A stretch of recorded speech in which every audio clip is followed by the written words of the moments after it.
y algunos creen que es virtud, pero no, él lo cataloga como pecado.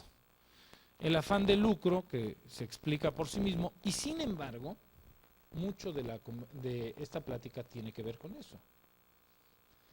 Es decir, si yo les decía que había unos valores previos, en esos valores previos estaba que el médico era abnegado, era un médico sacrificado, le gustaba servir, etcétera, el espíritu de servicio, etcétera.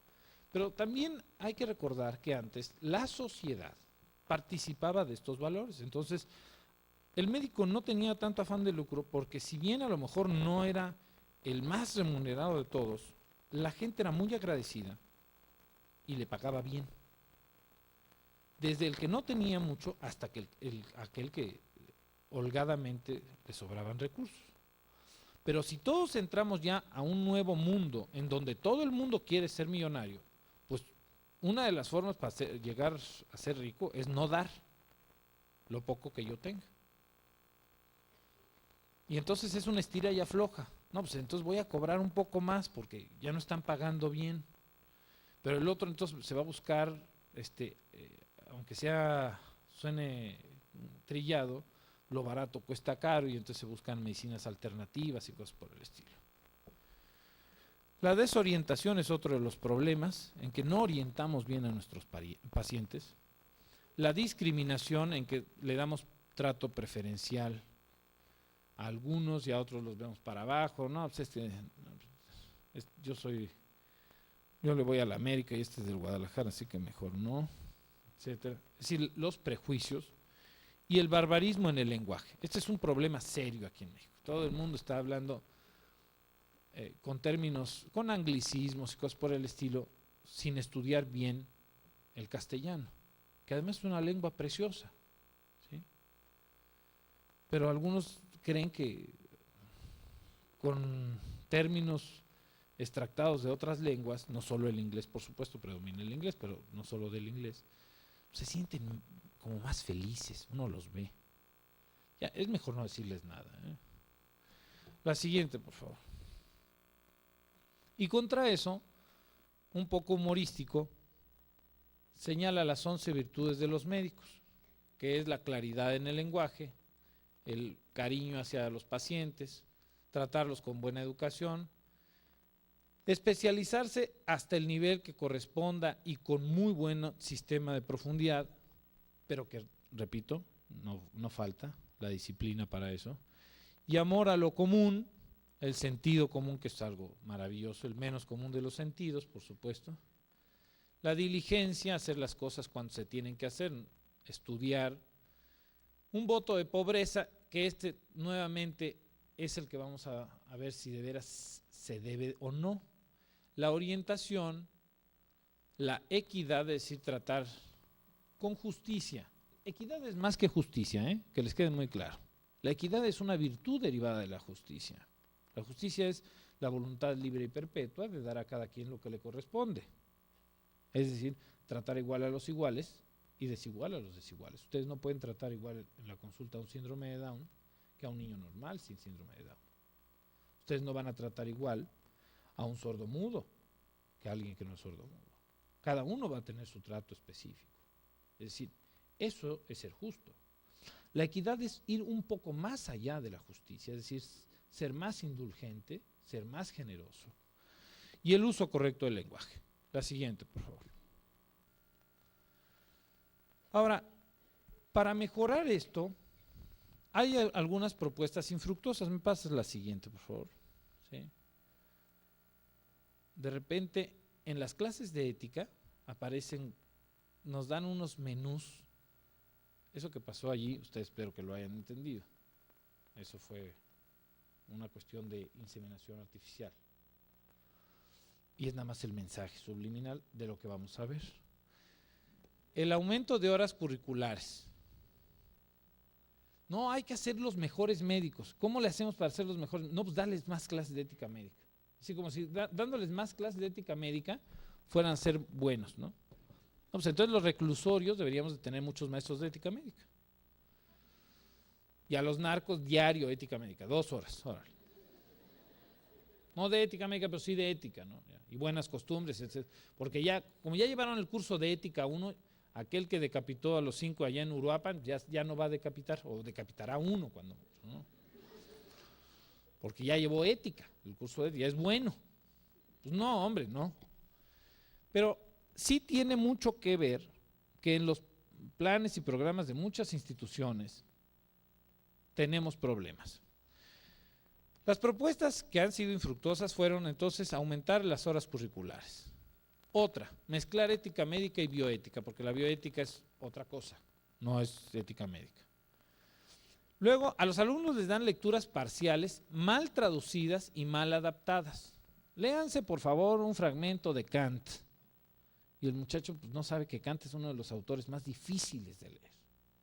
O léanse a Aristóteles y a Platón, como decir, pues, léanse el periódico. Pues no. Hay algunos fragmentos que son fáciles, pero no todos. Y necesitan un contexto. Muchas son mal adaptadas. Y hay una ausencia de los estudiantes en las sesiones de los comités de ética médica, que eso es una cosa importante. Es decir, ¿para qué me dan ética médica si nunca voy a estar en un comité de ética médica? Nunca saben lo que es un comité que establece la Ley General de Salud. El artículo 98, a las instituciones grandes de tercer nivel, donde se hace investigación en humanos, sesionan los comités de ética médica, y los que pertenecemos a esos comités trabajamos con cosas muy delicadas. Y a los alumnos no los dejan. No, porque como decían, no, pues es que estos no saben nada, pues ¿para qué van a venir a opinar cosas que no tienen que opinar, pero sí ver cuáles son las escalas de valores que se están manejando en el sistema de hospitales. Y se hace entonces un merequetengue y el alumno queda rodeado y bloqueado con muchísimas cosas. La siguiente, por favor. Ahí está Kant. La siguiente, por favor. Tienen que analizar la vida de Terry Schiavo desde una perspectiva parcial. Nadie sabía nada, todo el mundo hablaba de ella, pero nadie sabe los postulados, por ejemplo, de Kant. La siguiente. Si estamos hablando de la ética latina, pues lean a Cicerón. ¿Cuál de sus 50 libros van a leer los alumnos? Pues algún, hombre. ¿Qué es eso? La siguiente, por favor. Sí, vienen muchos problemas, por ejemplo, los problemas de identidad sexual que también se están llevando ya hasta las legislaturas, ameritan un estudio muy serio. No se les da la bibliografía adecuada, no se les da la asesoría adecuada. La siguiente, por favor. Y entonces la gran parte de los textos mejor se apelan a sistemas de valores religiosos que tienen su validez, pero ellos mismos, los líderes religiosos, ¿sí? La siguiente, por favor, aún ellos se dan cuenta que, pues bueno, ¿por qué nos llaman para cualquier cosa, inclusive hasta los médicos, para saber qué está bien y qué está mal? Eso ya es un signo muy preocupante, ¿eh? Y de falta de disciplina. La siguiente, por favor. Y además, la siguiente, en muchos casos es una asignatura optativa, de bajo peso curricular, con alto ausentismo, con textos obsoletos. Hay fuertes tendencias religiosas y muy divorciada de la clínica.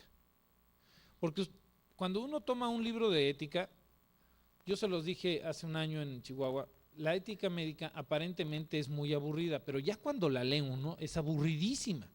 Entonces, tiene uno que, armarse de mucha paciencia, comer bien y estar en sana compañía para estar leyendo algunos de esos textos, ¿sí? Entonces, además es muy importante, que los maestros lo tengamos presente. La siguiente, por favor. Entonces, ¿quién va a decidir? ¿El alumno? Es decir, si es optativa, oye, ¿qué la tomaremos o no? Pues no sé. ¿Cómo a qué te suena? Y como el otro, pues no tiene ni idea, pues ética médica, ¿qué será? Pues es portarse bien, yo creo, ¿no? Sí, pues sí. Ha de ser interesante, ¿no? El profesor o las autoridades de la facultad, hasta en eso falta la disciplina, no sabemos a quién le va a tocar eso, ¿sí? Y eso, repito, es falta de disciplina. La siguiente, por favor. Se añade un elemento muy grande. Ahora vivimos en un narcisismo contemporáneo. Es decir, narcisos, que es la época actual que nos toca, donde todo el mundo sabe todo, donde todos somos lo mejor. Es una época de liderazgo, éxito, tú vas a ser líder, tú eres lo máximo, etc. Le dicen a uno cosas maravillosas. Optimizar, maximizar, ser el mejor. El peor insulto que le pueden decir a uno es ser loser, ¿no? Eres un loser. Y los hombres más grandes que uno anda admirando en toda la historia, desde Sócrates, pasando por Jesucristo y Gandhi, hasta Martin Luther King, pues esos sí fueron losers, tanto que los mataron. ¿Sí? Pero bueno, Narciso, cuando le dicen, ustedes se acuerdan del mito de Narciso, era un chavo muy guapo, y un día se enamoró cuando vio su reflejo en el estanque. Entonces todos los días iba Narciso al estanque y decía, qué bueno estoy. ¿Sí? Estaba feliz. Pero se enamoró, o sea, tanto que un día dijo, no, pues yo me tengo que enamorar y le voy a dar un beso. Se cayó al estanque y se ahogó. ¿Sí? Ese es el problema de los narcisos, también se mueren. La siguiente, por favor. Por eso está solo. Pues, él no necesita a otros. La siguiente, por favor. ¿Para qué? Si estoy solo, ¿para qué tengo el lenguaje? Acá en Occidente estamos viendo el problema de patologías tipo el autismo que las estamos fomentando nosotros. Hace unos meses yo fui a la ciudad de Londres y es muy frecuente ver los muchachos con sus audífonos y su iPod. Y están felices. Ustedes los pueden ver cómo entran al vagón del metro y no se fijan en qué estaciones van y saben perfectamente en cuál se sale. Y no es por brujería, sino que, o magia, alguna cosa así, o que en el iPod les están diciendo, bájate ahorita. No, ya están automatizados. Eso es un tipo de autismo funcional y además inducido, porque se están aislando, no necesitan el lenguaje. Pues ¿para qué lenguaje? Si ya estoy solo. La siguiente, por favor. Vive del look, por supuesto, todo el mundo vivimos del look, pero no, a ver, hay que cuidar el look, ¿no? Y cancela al otro, que en latín se dice al hétero. Hay que tener cuidado con eso, ¿eh? La siguiente, por favor. Y por supuesto, entonces, son mis intereses, la siguiente, por favor, engendran nuevos juegos. Vean ustedes ahí, estas personas están salvando ballenas, porque pues las pobres ballenas, no sé si tengan algún problema mental y se quieran suicidar, y estos, no sé, no debe ser fácil o sea, en el momento en que cobra uno conciencia de que uno es el mamífero más grande, pues dicen, no, pues esto está mal, ¿no? Ya me voy. No sé, pero hay grupos que son muy felices devolviendo la ballena para atrás. ¿Sí?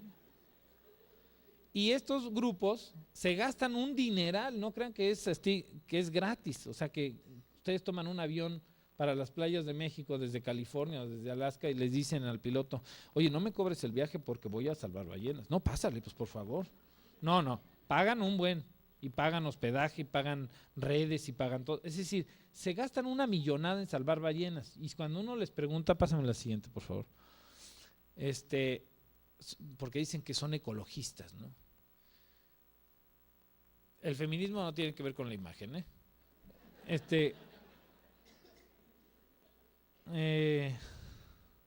les dice uno, oye, ¿por qué ese dinero, en lugar de gastártelo en las ballenas, te lo gastas en niños pobres de la calle? No, pues es que los niños pobres no son una especie en extinción, al contrario, se están reproduciendo. Y yo quiero salvar al mundo. Es decir, yo Narciso, designo qué tiene más importancia. ¿Sí? Las ballenas o el caimán de la Huasteca o no sé, cualquier cosa que se les ocurra, el panda en China o lo que sea. La siguiente, por favor. Y en este narcisismo contemporáneo, pues todo el mundo quiere estar hablando, todo el mundo, hablar, eso sí. usted no sabe nada de eutanasia, pero lo invitan a un foro de eutanasia. Yo creo que la eutanasia está mal por esto y es. En su vida ha estado con un paciente terminal, pero da una cátedra de eutanasia. Vamos a hablar del aborto. En su vida ha estado en un legrado uterino instrumental, pero va a hablar del aborto. Porque es Narciso. ¿Quién le dice algo a Narciso? Pues no ven que gracias a Narciso se mueve la órbita de Júpiter. La siguiente, por favor. Entonces, por supuesto, no sabe pedir perdón. Yo, ¿cómo voy a pedir perdón? Oye, pero es tu mamá. ¿Y qué esa vieja? ¿Qué le importa? No pide perdón. Hagan el ejercicio. Yo se los di hace un año en Chihuahua, les dije. Hagan el ejercicio y piensen en los últimos 6 meses cuántas sinceras, honestas disculpas han recibido. Y entonces dice uno, pues no, es que ya casi, como que cayó en desuso. Ya no es de moda pedir perdón. Oye, perdón. No, ya no. Narciso no pide perdón. La siguiente, por favor. Y es el imperativo del deseo, es el que funciona. La siguiente, por favor. ¿Sí? Es mi embrión. La siguiente, por favor. Mi cuerpo. La siguiente. O mi eutanasia. Y esto choca con los valores tradicionales que veníamos hablando, repito, de una cultura de 2000 años. ¿Sí? Pero ahora ya no, es mi cuerpo, es mi embrión, es mi eutanasia, es todo. Es mi libertad, porque ahora hablan de libertad y tolerancia. ¿Sí? ¿Usted qué quiere ser? Yo quiero ser gay, pásele. ¿Y usted qué quiere? Yo quiero matar gays, mátelos. Hay que ser conscientes y congruentes, ¿no? La siguiente, por favor. La siguiente, por favor. No, pásame, perdón, la anterior. Esto ha traído un problema de voyeurismo en los reality shows, así les llaman, ¿no? En donde no se han dado cuenta, pero el que está muy pendiente de un reality show, en realidad ese sí es un loser. Es decir, yo cuándo me voy a poder ligar a una chava así, nunca. Pero cuando menos voy a ver cómo el otro lo hace. Ese sí está muy mal, ¿no? Porque ese ya renunció a la capacidad de la palabra, de su palabra, de poder convencer al otro. Y acuérdense que en muchas culturas, incluyendo la cristiana, la palabra es sagrada, ¿eh? Cristo para los cristianos no es otra cosa que la palabra de Dios hecha carne. Verbum carnum factum est, et habitavit in nobis. Y el verbo se hizo carne y habitó entre nosotros. Para los griegos también era sagrada. De tal manera que aquel que sabía hablar bien, ese pues, obtenía un puesto especial. ¿Sí? La siguiente, por favor. Nos quedan algunas preguntas pendientes. ¿Cómo evaluar cuándo se cancela la disciplina? ¿Sí? La siguiente. No, perdón, es cuando se cancela la disciplina. Es decir, vamos a evaluar a nuestros alumnos ¿cómo? Con o sin disciplina. Pero si yo les cancelo la disciplina a mis alumnos, es decir, si yo ya no, la disciplina no solo de las formas, sino la disciplina inclusive vocacional. El ser disciplinados con uno mismo, la congruencia de estar en qué mundo quieres estar. ¿En uno que no haya disciplina? ¿O en uno que falsamente tome una disciplina medio a la antigua, medio a la actual? Porque pues podemos vivir otra vez anclados al siglo XIX y entonces volver otra vez y los grupos, cállese, yo soy el maestro y pase y lo voy a golpear porque usted no hizo nada, etc. ¿Sí?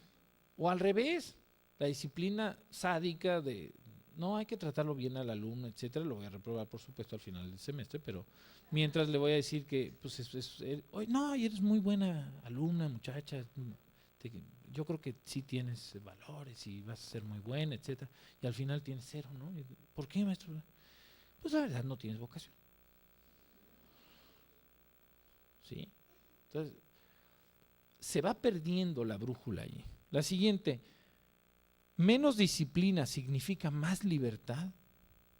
¿O qué vamos a entender por disciplina? ¿Sí? Y continuaremos con el modelo de enseñanza actual. Es decir, vamos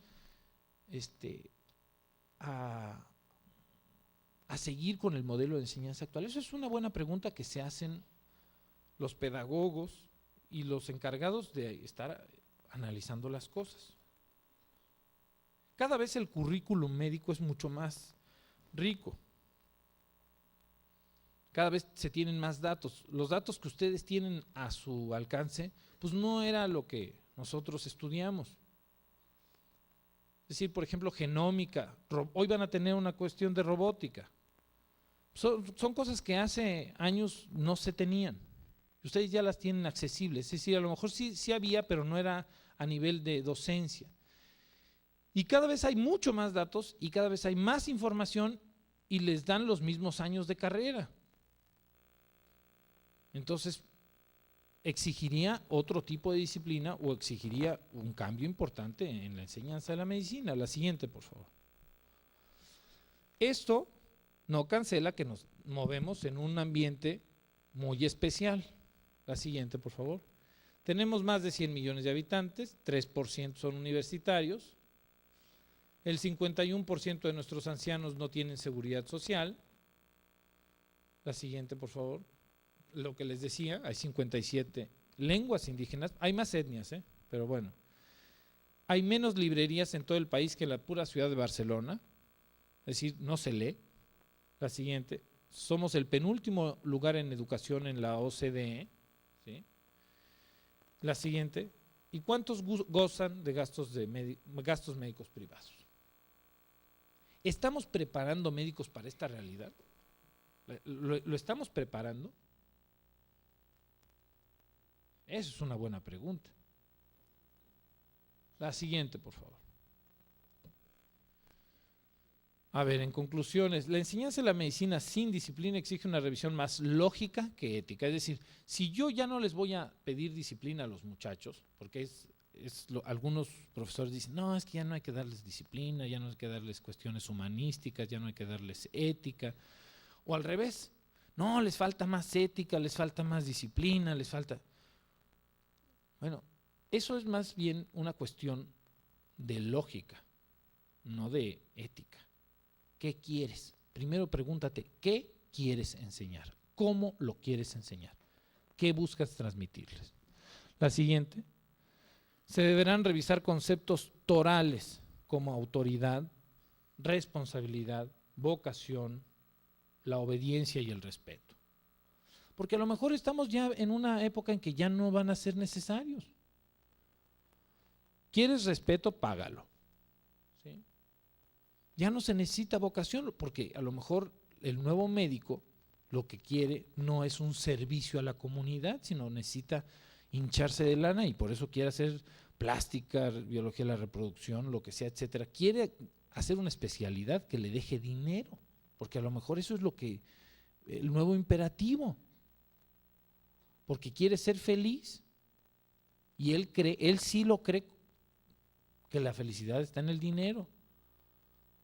Es muy cercano este postulado. Pero hay que ver eso. ¿Sí?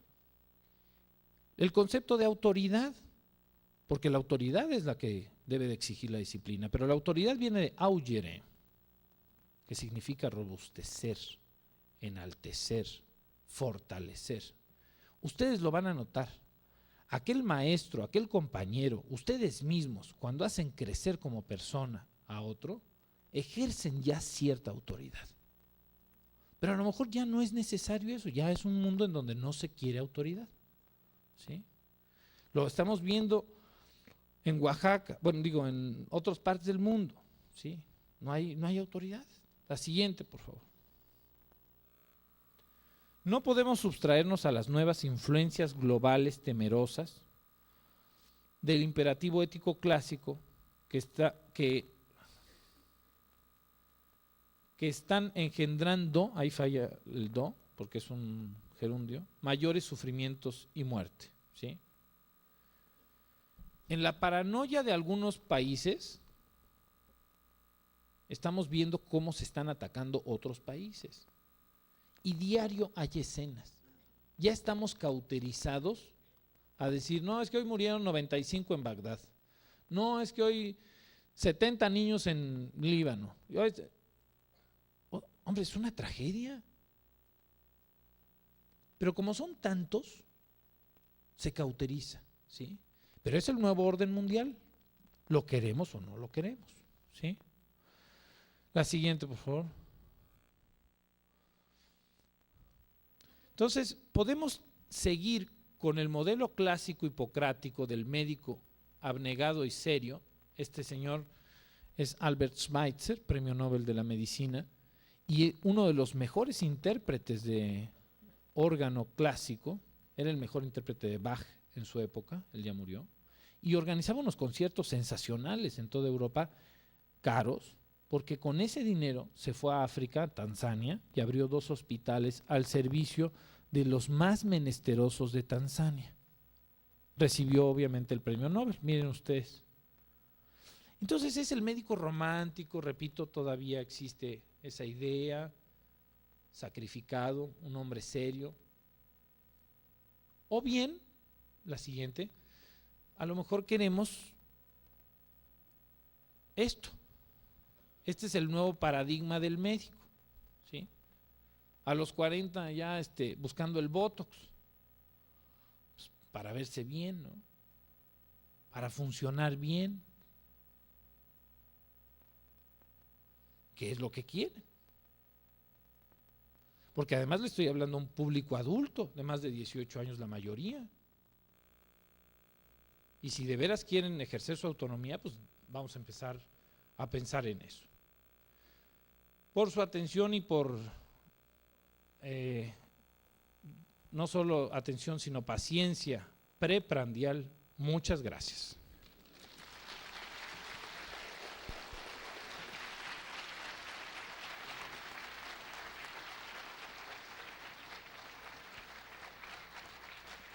Bien, ahora vamos a continuar con una breve sesión de preguntas y respuestas. No sé si tengan algún comentario, una pregunta con el doctor.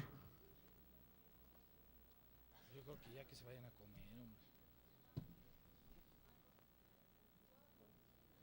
Pues seguimos con la hipoglucemia.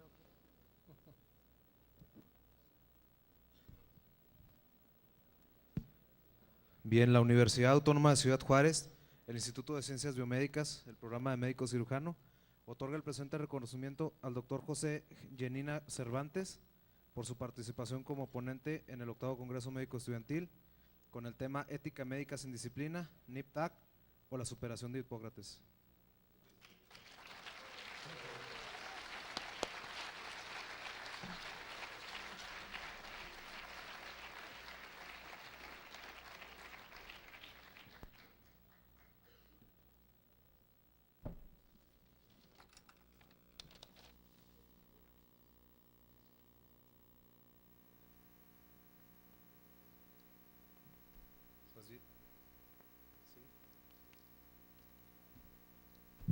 Bien, continuando con el evento, ahora tenemos la ponencia magistral del doctor Víctor Manuel Acosta, el que encargado de las asignaturas Psicología Médica y Psiquiatría de la Universidad Autónoma de Ciudad Juárez, con su tema ¿Hacia dónde va el médico? Un aplauso por favor para el doctor Acosta.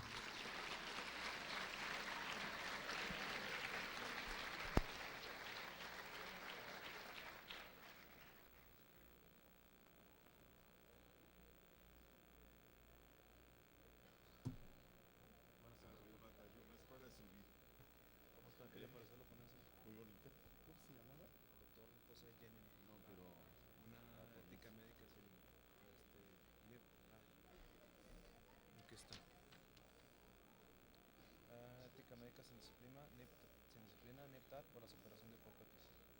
¿De dónde es el doctor? De México. De México. Muy bonita. Sí.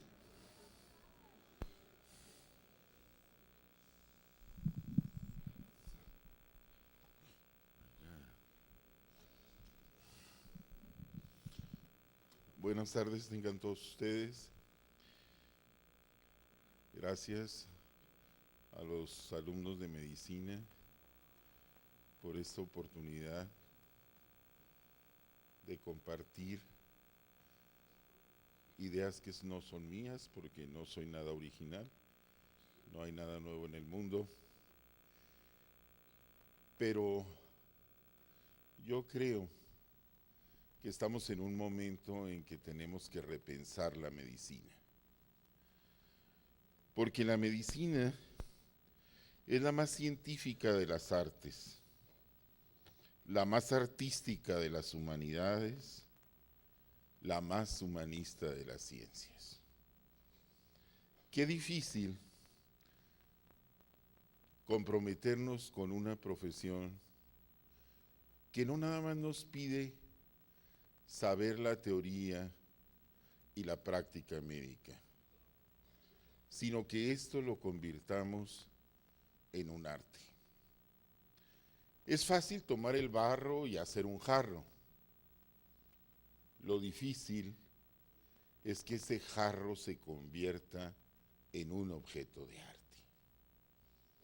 Cuando entramos a la escuela, entramos por muchos motivos, algunos claros, otros oscuros, pero cuando van transcurriendo los años de nuestra formación médica, empezamos a ver en las pláticas de nuestros maestros que la justicia, la moral, la igualdad y la educación en el mundo son una quimera. Es algo que todavía no tenemos en el primer decenio del siglo XXI. La justicia es bivalente. Si eres poderoso, la justicia se comporta de una manera, y si eres desvalido, la justicia se comporta de otra manera. ¿Será por eso que la justicia está ciega? Por otro lado, yo no quiero hablar de moral a los médicos, porque luego la moral se confunde con las cuestiones religiosas que son respetables. Pero uno puede no creer en Dios y lo que tendría uno que buscar es ser ético. Oír la voz de mi conciencia, oír la voz de mi corazón y hacer lo que esa voz de mi conciencia me dicte, sin dañarme y sin dañar. ¿Por qué sin dañarme? Porque aunque sea médico, primero estoy yo y luego está el otro. Pero luego el otro soy yo y yo soy el otro. Pero el médico tendría que pensar en el mundo moderno, si no revolucionarios, sí luchadores por los oprimidos, por los que no tienen nada o que carecen de todo. Ustedes saben que hay medicamentos que solo compran los ricos y hay pobres que habiendo estos medicamentos que les salvan la vida, no los pueden adquirir. Y no olvidarnos como estudiantes o como médicos que primero somos humanos y luego somos doctores. Ser doctor es un accidente vocacional. Ser doctor es como una invitación a convertirnos en otras personas. Sin embargo, en una sociedad que cada vez es más monetarista e individualista, los valores éticos están ahí, pero no los queremos usar. Está la verdad, está la lealtad, la fidelidad, la confianza. Sin embargo, nosotros mismos los hemos ido devaluando. Y amigos, lo que nos hace humanos es la práctica, es vivir los valores humanos, que fueron inventados por nosotros y que Eso es precisamente el vivir los valores, lo que nos da la categoría de ser humanos, no de la especie humana, sino humanizarnos. Por otro lado, un joven ve al mundo actual y no solo lo ve mejor que cuando era niño,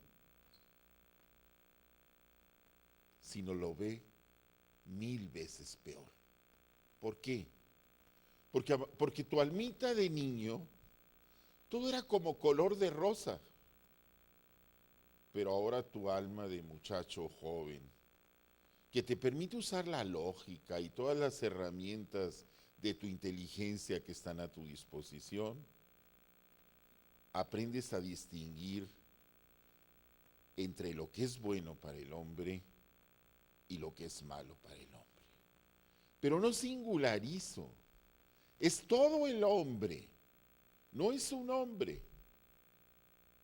El humanismo es poner al hombre en el centro, pero cualquier hombre, porque cada vez que un hombre muere, y más si es injustamente, algo muere en la esencia del hombre.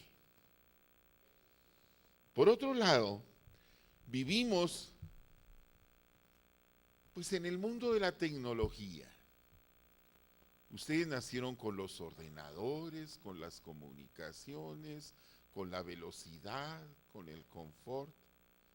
Pero los que no nacimos en esa etapa, quizás estemos asombrados ante esta revolución tecnológica. Maravillas por doquier. Pero, dices también, decapitaciones, humillaciones del hombre en Guantánamo, humillaciones del hombre en Irak, humillaciones de nuestros indígenas en Chiapas, en la Sierra Tarahumara, millones de pacientes idosos en África que no pueden tener acceso al recurso médico. Por otro lado está el reto del genoma. Los niños de probeta y están los niños de la calle. Verdaderamente que el hombre es contradictorio. ¿Será que la tecnología nos enseña sus dos caras? ¿Será que se parece a la luna, que tiene una cara clara y una cara oscura? La tecnología también destruye, se deshumaniza. Y recordemos Hiroshima, y recordemos Afganistán, y recordemos Irak. Y allí está el hombre. Es otro país, es otra raza, pero es el hombre. ¿Por qué el hombre no se compone? No tengo respuestas, pero sí quiero hacer preguntas, sembrar dudas. La vida es tan corta que uno aprende muy poquitas cosas. Entonces, no sé muchas cosas, pero me encanta hacer preguntas, cuestionarme qué es lo que nos pasa a los seres humanos. ¿Qué es lo que nos pasa? Que si soy un hombre poderoso, me puedo ir a comprar una córnea a la India, le doy un dinero al hombre, él se queda ciego y mantiene a su familia. Y en las prisiones de China, los que van a ejecutar, ¿verdad? El gobierno vende los órganos, los ricos van y los compran, y el pretexto es pues para que la familia tenga algo de dinero. ¿Es ético esto? Y ahí estamos metidos los médicos.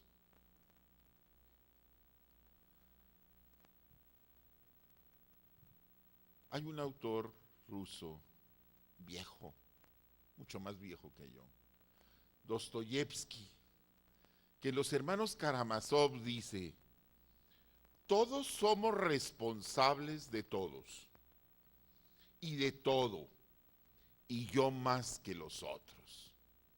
Eso debería de ser como nuestra bandera.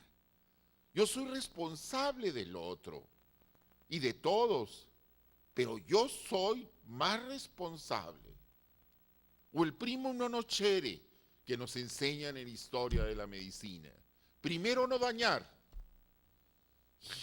¡Qué padre sería que el primo no nocere, el primero no dañar, lo usáramos con nosotros mismos, lo usáramos con nuestra familia, con nuestros amigos, con los que no son nada de nosotros, con nuestros pacientes. Qué humana es la medicina. Qué lema tan importante y tan elevado tiene como meta. Primero no dañar. ¿Dónde está Albert Schweitzer? ¿Recuerdan? Ese médico belga, ¿verdad? Estudioso, científico, que se convierte en apóstol y se va al África a ayudar a los desamparados, a los que no tienen nada.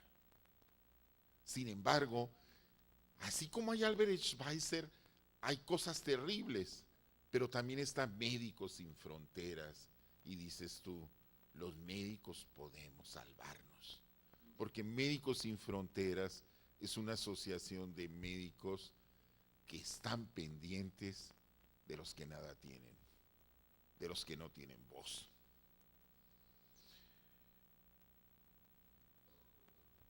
¿Por qué hemos perdido el papel importante en la sociedad en que vivimos? Yo soy de un pueblo y me encantaba ver las aureolas de los santos. Y le veía aureola al doctor que me quitaba el dolor de panza. Y le veía aureola al maestro que me quitó lo analfabeto. ¿Qué pasó con nuestra aureola? ¿Qué pasó con la comunidad? ¿Por qué ya no nos respeta y nos quiere tanto? ¿Será que algo pasó con nosotros los médicos? ¿O es la comunidad que nos desprecia? ¿Qué hemos hecho? ¿En qué hemos descuidado los médicos? Este amor y este respeto que nos tenía la comunidad. Y no estoy exagerando. No quiero hacer un caos y decir que la comunidad totalmente no nos quiere. Así como vemos médicos malos, pues debe haber médicos buenos. Pero del médico, el heredero del chamán y del brujo y de aquella gente que fue adquiriendo experiencia en ayudar al otro, tiene esa fama. ¿Recuerdan ustedes tu abuela, nuestras abuelas que decían, doctor, en cuanto lo veo me alivio?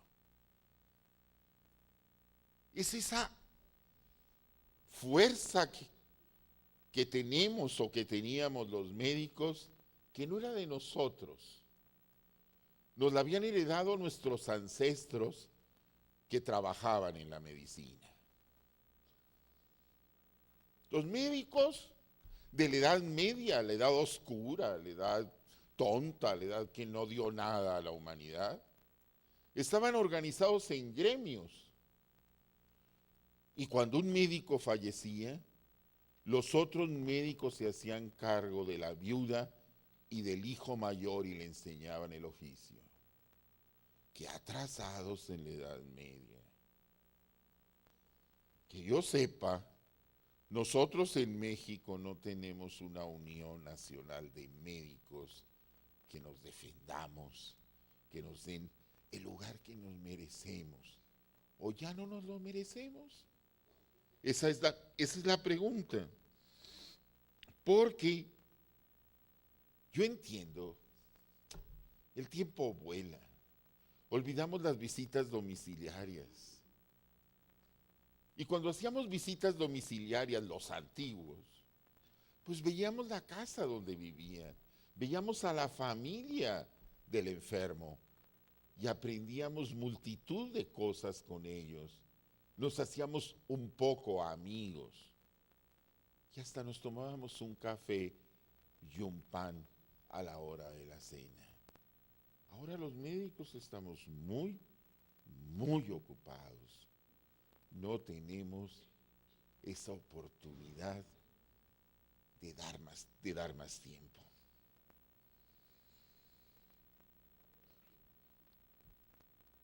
¿Conocemos a nuestros pacientes? No son un expediente, son un número. ¿Sabemos lo que les aflige o nada más sabemos que tiene un absceso hepático? ¿Sabemos quién es esa persona? No hay enfermedades, hay enfermos. Y los enfermos son personas como nosotros. Entonces, me pregunto, ¿el médico debe ser revolucionario o instigador social?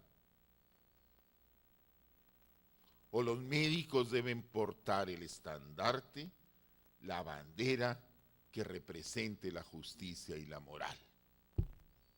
Hitler, cuando era un político de quinta, sabiendo la gran influencia que tenían los médicos sobre su comunidad, empezó a reunirse con ellos y desgraciadamente los durmió, porque el nacionalsocialismo fue un sueño de tragedia, un sueño infernal. Salvador Allende, el médico, el que fue presidente de Chile, pues fue asesinado porque era un hombre bueno y era un hombre humanista y era un hombre que estaba luchando por terminar la opresión y la injusticia. El Che Guevara era un revolucionario, pero era médico. Entonces, los médicos no nos podemos escapar del mundo donde estamos. La gente cree en nosotros y nosotros sí tenemos voz, cada vez más apagada, pero tenemos voz. Y si no defendemos a la gente porque decimos que somos médicos porque nos interesa la gente,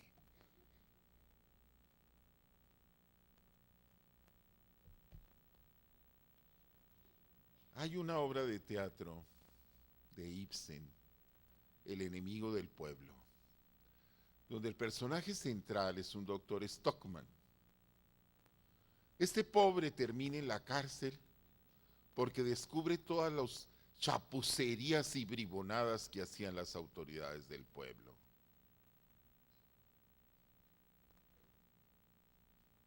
¿Cuántos secretos conocemos los médicos? Qué confiables tenemos que ser los médicos. Estamos en el siglo XXI y tenemos epidemias o pandemias. Ya hace mucho tiempo decía Virchow que las epidemias son indicadores de alteraciones en los grupos humanos y en las vidas de los más y en la vida de las masas. Yo también diría que la epidemia tiene que ver mucho con la política, porque nunca todavía hemos podido aprender a protestar cuando la injusticia se comete. Pero el médico tiene que ser un escucha por excelencia, saber escuchar. Nos quejamos, todos queremos hablar, nadie nos quiere escuchar. Todos queremos contar nuestras cosas, muy pocos están dispuestos a oírlas. El médico tiene que aprender a hacer escucha. Porque el enfermo habla desde adentro. El enfermo habla desde el alma. Y el doctor, el médico, tiene que interpretar este lenguaje. El lenguaje. El manejo del lenguaje. ¿Dónde se aprende? Leyendo libros y novelas y poesía y teatro y cochinada y media. El lenguaje es la inteligencia. El médico tiene que preocuparse por entender lo que dicen los pacientes. El médico tiene que aprender a mirar. La medicina socializada, ¿cuánto nos quejamos de ella? Es que a veces en 5 minutos nos han corrido y ni tan siquiera nos dieron el regalo acariciante de una mirada.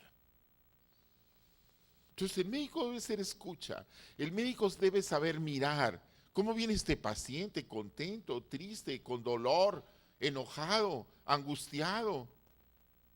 Para eso están los ojos. ¿Vemos a nuestro paciente? ¿Observamos a nuestro paciente?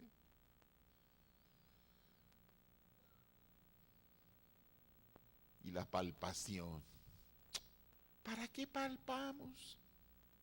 Si ahí está el laboratorio, si ahí está el gabinete. Hay países, y no quiero decir cuáles, en que la gente dice, ni me tocan.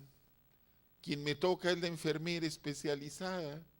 Y luego viene el médico y en un minuto quiere entablar un diálogo conmigo. Tocar.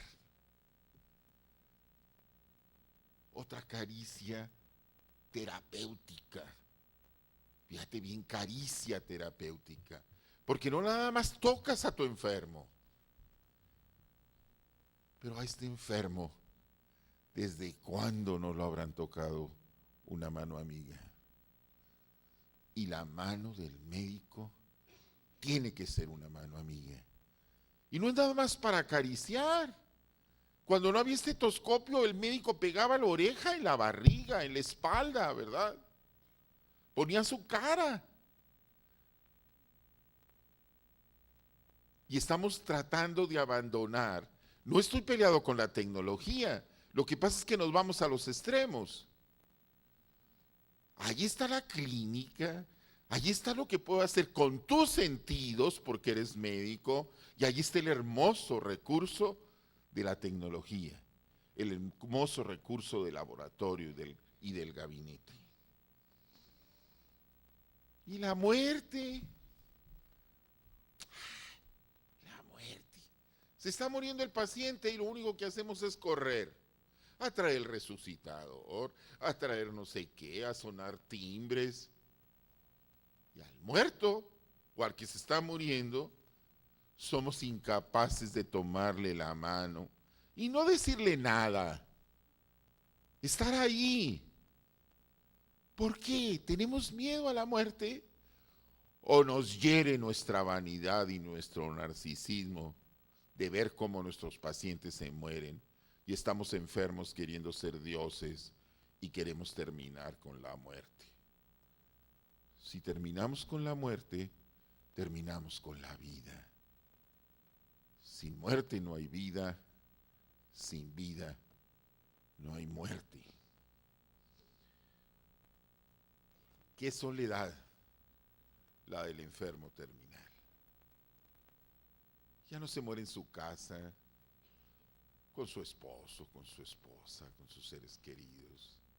Ahora se muere en hospitales blanquísimos, elegantísimos, iluminados, olorosos, carísimos, pero se muere lleno de tubos y se muere solo, porque ni el médico ni la enfermera hemos podido acompañar a los pacientes moribundos. ¿Habrá necesidad de que tanto paciente se nos muere en el hospital? ¿O es otra vez el dinero que buscamos para sostenernos? El olfato. ¿Por qué el nombre de la diabetes mellitus? Porque la orina estaba dulce y los médicos griegos la probaron y dijeron diabetes mellitus, como la miel. ¿Por qué diabetes insípida? Porque la antidiurética se descompone y entonces orinaba como loco y entonces diabetes insípidos, se usaba el gusto, se usaba el olfato. Hay algunos gérmenes que huelen de determinada manera. Nos hemos hecho muy asépticos. Lanzamos bombas en Irak o en Afganistán pero mandamos un ramo de rosas el día de la madre o el día de los enamorados.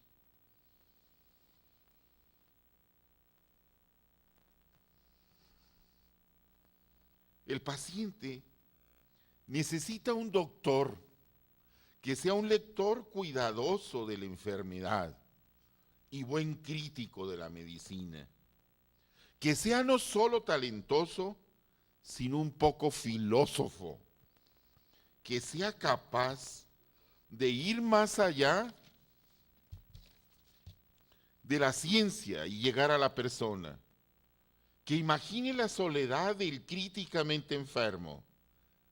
Quiero que sea mi Virgilio, que me guíe a través de mi purgatorio o mi infierno y que me señale el camino. Esa es una cita de un literato que se estaba muriendo de cáncer de próstata.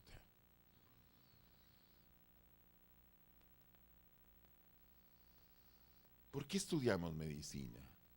Repito, ¿por el ser humano?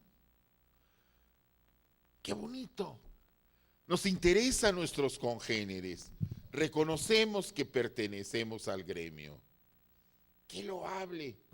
¿Quién te puede criticar que quieras ser médico por el ser humano? Pero le puedes agregar por la persona enferma. Y ahí es donde nos empezamos a complicar. Porque si es por la persona enferma, tengo que estudiar, tengo que comprometerme, tengo que desvelarme, tengo que cansarme.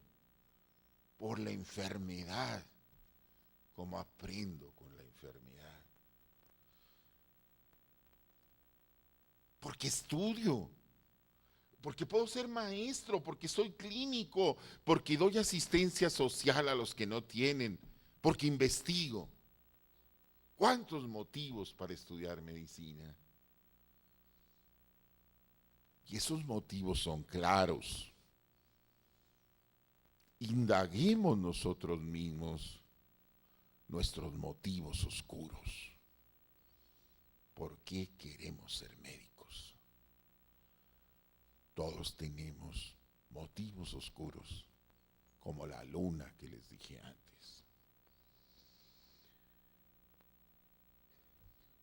Bendita enfermedad, porque cuando me enfermo, aprendí a ser modesto, aprendí a ser humilde, aprendí a ser vulnerable. Y entonces la pompa, la fama, el prestigio, ya no me importan ni me apantallan tanto. La enfermedad me da un jalón de orejas para que reconozca el valor de la salud y el tesoro que todos tenemos y que desgraciadamente muchos no usamos, la vida. Todas las posibilidades que tenemos estando vivos, y yo no sé por qué no las usamos. ¿Por qué nos morimos tan poco desarrollados? ¿Por qué si tenemos un cerebro maravilloso, solo usamos ese pedacito de cerebro? Es otra pregunta, compañeros.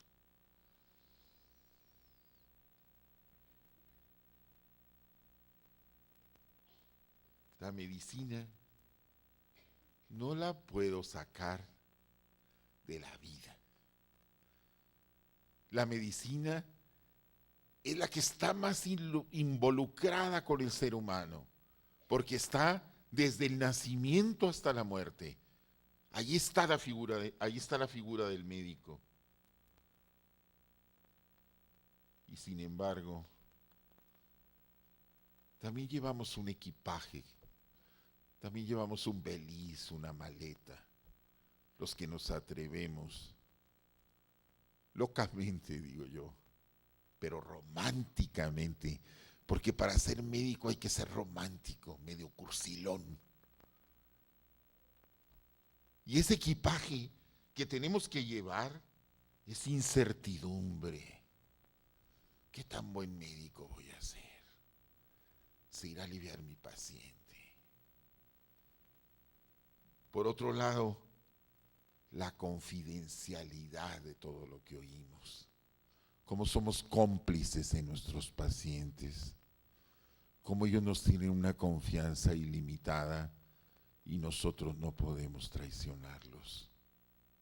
Pero también ahí están otros dilemas. ¿Y qué hago con este chamaco loco que dice que va a matar a su abuela para quedarse con la herencia? ¿Lo denuncio o no lo denuncio?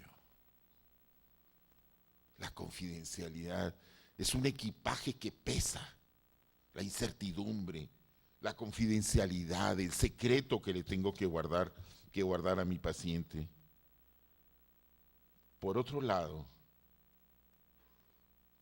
en el equipaje también tiene que ir un estudio incansable mientras quiera ser médico. Lo que dicen los libros del 2005, si los vuelven a editar el 2006 a la mitad, ya dice otra cosa o ya cambió algo. Imposible saber todo. Tengo que ser humilde y ser socrático. Sé poquito de mucho. No puedo saber todo. Y siendo humilde, quizás aprenda a ser grande. Como siendo obediente, quizás aprenda a ser desobediente. Por otro, perdón.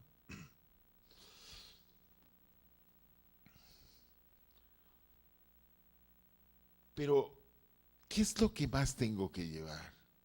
Lo humano. Porque puedo saber mucha medicina y a veces la guardo y es mi persona, mis ganas de servirte la que trabajan. Ustedes saben cuánta gente va afectada al médico o a la consulta con problemas emocionales, que no necesariamente son problemas emocionales graves. Como cuando ustedes tienen un problema y se toman una taza de café o una cerveza con un amigo y pueden platicar, ustedes se sienten aliviados. Entonces, un médico, entre más practique el humanismo, pienso yo que es un buen médico. El tratamiento, el diálogo, son otras cosas que van en mi maleta. Pero ¿y el sufrimiento? Los médicos generalmente no hablamos del sufrimiento, ni del nuestro, ni del de nuestros pacientes. Y allí está el sufrimiento. Y a veces decimos, ay, viene este tonto, ¿cómo friega con lo mismo? Es que no entendemos su lenguaje, no atendemos lo que le aqueja. Le corremos al sufrimiento. Y yo no soy masoquista, pero vivir duele y uno en la vida sufre y uno tiene que aprender del sufrimiento. Uno tiene que salir renovado y fuerte del sufrimiento. La parte dolorosa también tiene una enseñanza para la vida, porque la vida nada más da dos cosas, alegría y tristeza. De la alegría uno tiene que aprender y de la tristeza uno tiene que aprender. ¿Entendemos el sufrimiento del otro?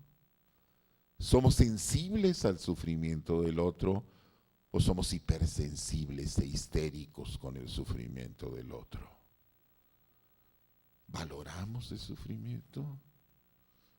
¿Y tu sufrimiento como médico? ¿A quién se lo cuentas? Que viste 10 pacientes y te pagaron 2. Que trabajaste 8 horas y te pagan 20,000 pesos al mes. Que no te alcanza para la educación de tus hijos. Que no tienes pues, para cambiarle el aceite al carro. El ponente que me anteponía decía que había ahora médicos pues que trataban de ser médicos para hacerse millonarios. Mi pregunta sería, ¿es ético? ¿Es médico? Nada más tienes que saber medicina para ser médico. Nada más te tiene que dar la universidad, el papel, y ya eres médico. O una cosa es tener un papel y otra cosa es ser médico. Una cosa es tener hijos y otra cosa es ser papá o ser mamá. Una cosa es tener amigos, otra cosa es ser amigo.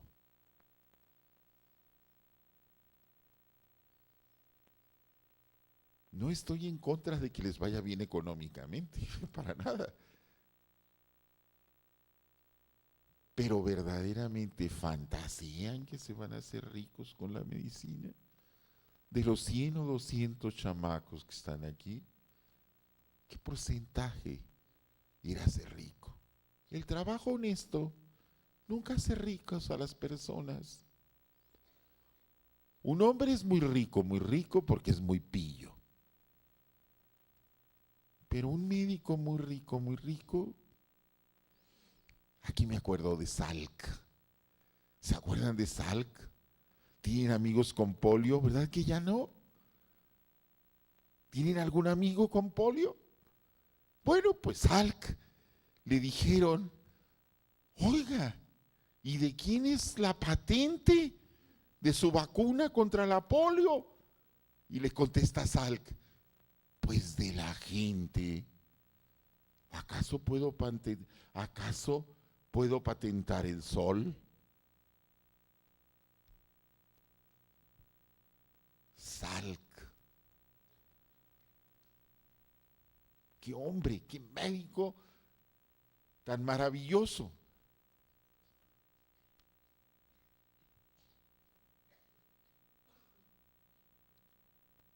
¿Por qué digo de Salk? Antes, los médicos no teníamos que ver con las aseguradoras, con los abogados, con las agencias proveedoras de salud. Ahora se nos están metiendo, ¿verdad? Ahora los enfermos nos demandan. En vez de ser nuestros amigos y entender que somos humanos, que podemos errar y que no fue propositivo, ¿verdad? Ahora los médicos, pues, se tienen que amparar, se tienen que asegurar. No quieren tener un contacto con el paciente porque los puede acusar el paciente de muchas cosas. En nuestro país y en los países del tercer mundo todavía no se ve mucho eso, pero acuérdense en la CONADE, ¿verdad? O sea, la Comisión de Arbitraje Médico, que es una instancia gubernamental donde están los médicos, pues ahí se quejan los pacientes y los médicos determinan si hicimos bien la tarea o no hicimos bien la tarea. Y estos nuestros compañeros, ya que tenemos una Comisión Nacional de Arbitraje, ¿de qué lado deben de estar? ¿Del paciente o de nosotros? Es mi amigo y fue negligente. Porque estaba leyendo que lo que se quejan los pacientes en el CONADE es por negligencia, por no conocer suficientemente de la medicina, ¿verdad? Que esas son las principales demandas.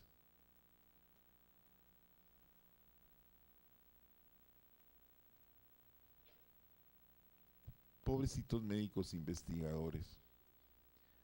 En Canadá había una fábrica de textiles y un día a un médico de una universidad gringa le llegó un señor tosiendo y no podía respirar. Y dijo, pues qué sabe. Pasaron 2 meses y llegó otro hombre con la misma sintomatología. Dijo, ¿dónde trabajas? Y este médico se fue a la fábrica donde trabajaban sus 2 pacientes. Y descubrió que un plástico era lo que le provocaba una afección pulmonar muy grave. E inmediatamente los dueños de la empresa le dijeron, no lo digas. Y él lo presentó en Londres en un trabajo y lo dijo. Claro que lo corrieron de la universidad donde trabajaba, porque se había atrevido a decir la verdad, porque la empresa textilera le daba dinero a la universidad. ¿Es ético?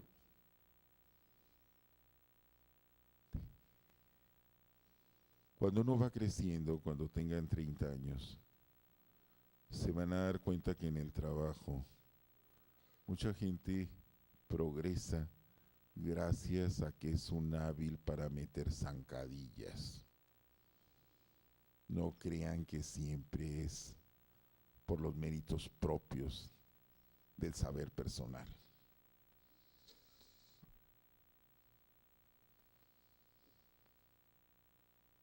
Molière, un autor francés cómico del siglo XVIII, decía en El enfermo imaginario: ¿para qué vas a ver dos médicos? Con uno tienes para que te mate. ¿Sí? ¿Por qué digo esto? Porque vas al Seguro Social o vas al ISSSTE y te sientes no atendido y te vas a la medicina particular y gastas y te endrogas y te quedas con una deuda eterna, ¿verdad?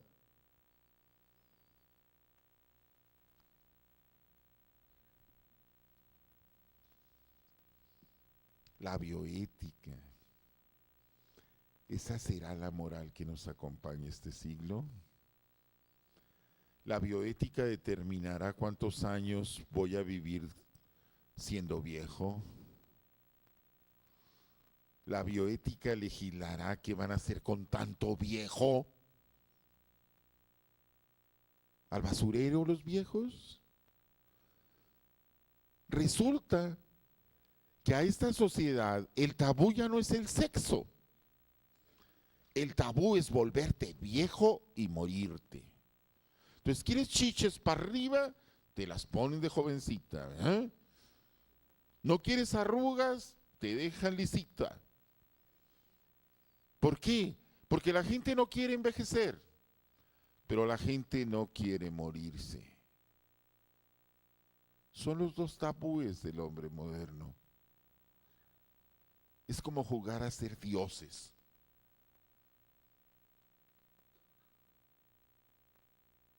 ¿Pasaré yo mi vejez con gente que me quiera o me iré a un asilo? ¿Pasarán ustedes la vejez con los que quieren? ¿O la industrialización y la tecnología los mandará a la soledad del asilo? ¿Y la eutanasia?